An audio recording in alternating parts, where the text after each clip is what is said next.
FCK.FM, we bring to you the best from past, present and future hard rock and heavy metal.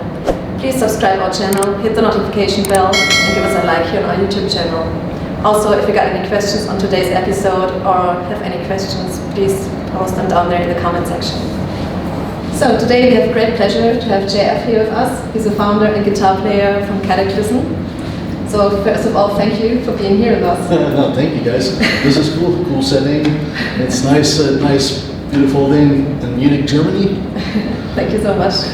So first of all, I want to talk to you about the current tour. You're playing the MTV Headbangers Ball Tour. Yes. Right now, and after you released your current album, Meditations, you're headlining right now. So it's on this tour with you are Whitechapel, Kataklysm, and Discarnate. Mm-hmm. So how's the tour been so far? How's it with the other bands? This is day 4 today, so it's been incredible. We've had such a great response from our fans and the metal fans that came to support this tour. And it's a cool package because it's very diversifying in genres. Like, you know, like heavy metal has all these different subgenres, and like there's a lot of different things going on this tour. So it's nice to see like fans of specific different genres of metal getting together and enjoying the whole thing, and so as our fans are like discovering new bands as well, they're coming to the shows, and it's been just a big party so far, and like, lots of energy, lots of late nights and late mornings. So it's been all good. We're having a good time. We're hoping that it keeps going like this throughout the end of this tour. There's like only 14 shows left, and we're trying to make the best of it every day and just living the dream. Where did you play so far? We played Czech Republic yesterday, and we also played Leipzig, and the second one was in Slovenia. It was the same organizers that do the Metal Days Festival. They're doing like a winter metal days, and it was really cool, really well organized because they rented this like really big hall, and it was in this small village where you wouldn't believe that metalheads would come out this far to go see the show, and then like out of nowhere all the cars started coming and pulling in the parking lot, and next thing you know there's 1,000 people in this venue, and we're like, yes. I've been in the summer edition of Metal Days like 2 years ago, and it's a great festival. I love that so much. The middle of nature there, and exactly. Just perfect. It's a great setting for this kind of music, and then you can enjoy the perks of nature and the air so fresh. It feels like rejuvenating. So this tour takes like 17 shows? Yes. Yeah. And you always play every day, right? Yes, every day. There's no days off. Wow. Usually we like to have, like, say if the tour is like a 40-day long tour, we like to have like at least 2 or 3 days off in there to chill and break and get back your energy. But this is like non-stop. That's pretty tough. So how do you stay in shape for all those touring without any off days? I mean, sometimes you kind of have to make a bit of a conscious effort to pick up the right things to eat sometimes, or if you do a big night of drinking, then don't eat too much carbs, because you already have all these carbs with the alcohol and stuff like that. So you try to kind of balance a little bit, but sometimes it's hard. You just let yourself go a little bit more than you should, but it's all fun. We're gonna go get home, back to the gym, and back to regular habits, and then things get better. Not pizza every day. So after this tour, like you're touring right now till the end of the year, and after this tour, how will you continue? Will you play some more shows or some more tours? We have a lot of open airs booked for the summers already. I think we have like 7 or 8. I don't remember everything, but we're the Masters of Rock in Czech Republic. And, we have a Rock Ars Festival. We're going to be there, and we're joining some other ones. We're playing in Romania.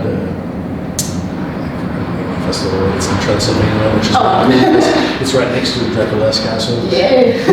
That's a cool festival to play. So I was happy that we're on there. But I don't remember all the list, but there's like 8 of them, and we're going to be here pretty much in and out in July and July. And then we have a tour coming up in the US, but I don't think I'm allowed to announce it yet. But we're going to tour a lot of like basically next year we're getting like a good 3 or 4 month break at home, and then we started. It's non-stop.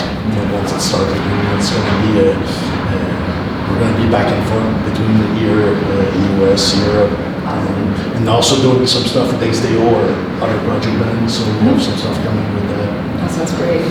Really looking forward to see you again next year. Same here. So let's talk about your very successful current record. It's his 13th studio record of Kataklysm, right? That sounds crazy. It really does. It's called Meditations, and you released it with Nuclear Blast. Yes. And you produced it together with Ollie, and it was mixed by Jay Rustin, who also did Outtakes and Stone Sour. So far as I know, Narcissist and Guillotine were released as singles. Yes. Yes. So can you tell us something about the development process of a record? Well, the thing that's a bit unique about our band is we all live in different cities. So I live in Dallas, Texas. There's Mauricio lives in Chicago, and then the other two are in Canada, but they're not even close. They live like 2-3 hours apart. So basically, when we write stuff, we work with Skype and FaceTime a lot, and we all have a little bit of I have my recording studio home, same with Ollie, and the other guys have a little bit of a setup, so we can share Pro Tool files, and I'll come up with ideas and then send it to the guys and see what they think, and then Ollie's gonna add beats and arrange the stuff together, send that to the singer, and he's putting lyrics on it, and it's a little bit of a process, but I think it's a good way to do it. That's how we work normally, but in this case, for meditation, we actually got the chance to be in the same room for almost 3 weeks. Oh, okay. And so we got a lot of stuff done together, which was different than the other albums before. Because when you're in the room together, it's so much better to interact, because like you come up with something, right away you can... creativity flows. Exactly, you have feedback on the other person's idea, and you just go back and forth really quick, and then songs appear out of magic. But we really like working like that on this record, and then like recording, we did half of it in my studio, and we did drums and vocals in Ollie's studio in Canada, and then sent everything to Jay Rustin, and did a great job on the mix. We were really happy with how it sounds. It's great. It sounds so good. I love it very much. Thank you. So you started the band already in 1991. Has the songwriting process always been like that, or how does it work? Well, when we first started, we were kids in high school that started a band the same way any kids in high school would start a band. We just got together after school and started rehearsing and creating stuff. And we were not really good musicians. We had zero experience. We just wanted to do a local and put some stuff together, went to the studio, recorded a demo that somehow, I don't even know how it really happened, but somehow it got to the ears on the office of the Marcus, the owner of Nuclear Blast, here in Lunsdorf, and he loved the demo. He called us and said, "Hey, we want to sign you guys." So we're like, some company in Germany wants to sign us, and we were a band maybe for a year at that point, and got a record deal. Got into the studio, recorded our first album with, again, zero experience, and we didn't really know what we were doing, but kind of came out decent. We started touring, made some fans, and then along in the process, we learned how to actually write songs, and we also developed our personality as musicians, because it's a process to figure out who you are as an artist, who you are as a group, and like where you want to go and things like that. So we try to keep that vibe from the early days, where our thing was to be the heaviest, most extreme, intense band in the world. And it was very chaotic at first, but then we kind of kept that ideology, but modernized it, made it in a way that's more musical, that makes sense to us as now like 40-year-old young adult kind of rocker. We still want to love what we do, and we work so hard and non-stop to bring the best music, and write the best music, record it in the best way possible, and to just push the envelope. I think that's what drives me right now at this point in my career, is to just push myself as far as I can push myself, and that's that's what makes me happy about doing this all these years later. Must have felt like total jackpot as a young band, like being together for like 1 year or something to have a record deal with Nuclear Blast, right? Oh yeah, it's crazy. I was in high school and I had to tell my teachers that, hey, I'm going on tour in Europe for 2 months. I need my homework and my stuff so I can get ready. And it was cool because the school actually worked with me with all that, and it was something pretty crazy. And touring with bands that I worshipped back then, we were like supporting them and stuff like that. So it was a cool adventure. And did songwriting process since then change somehow, or do you still have the same way?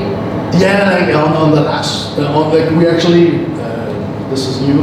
We're working on some new music, and it's gonna come out this year for Kataklysm and for XDO. And we actually did a bit of both. We did a bit together and a bit separate. Yeah. But it turned out so good. I'm so happy. And I don't want to say too much because it's still kind of like a little bit of a secret thing. It's your guys are gonna get good new music from Kataklysm and XDO this year, and it's not a politically correct album. It's a very mean and dark album, and we're very proud of it. Yeah. So much looking forward to seeing that. Okay, so at this point, our first part of the interview is ending. In part 2, we're going to talk about the future plans. You already made some points about that. You already know some details. And so thank you guys for watching the first part of the interview. And please subscribe and hit the notification button and comment down there in the comment section. Thank you guys.